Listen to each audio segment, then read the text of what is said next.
quand même. Se considérant trop petites par rapport à d'autres structures en Europe, les coopératives font une course au grossissement, mais cette course apporte-t-elle de réelles évolutions aux revenus et aux rentabilités des agriculteurs ? Alors moi je pense qu'aujourd'hui on doit se poser tout simplement une question, quand on est dirigeant d'entreprise, comment peut-on croire, lorsqu'on gère une grosse structure, que le grossissement peut être infini ? Et surtout en faveur de celui du bas, c'est-à-dire l'agriculteur, qui est souvent d'ailleurs le financeur.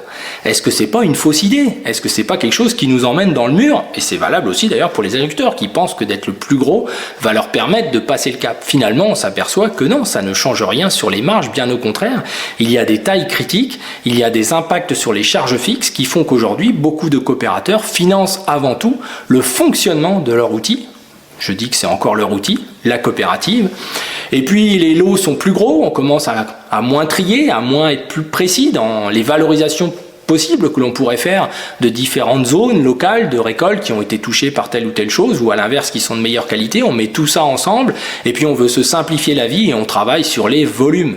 Et évidemment l'agriculteur, lui, des volumes, il n'en a pas des milliers à vendre, des lots de 50 tonnes. Donc c'est vite fait que si on n'a pas valorisé ces lots-là, pour l'agriculteur, au final, celui qui est tout en bas du système, ça fonctionne moins bien.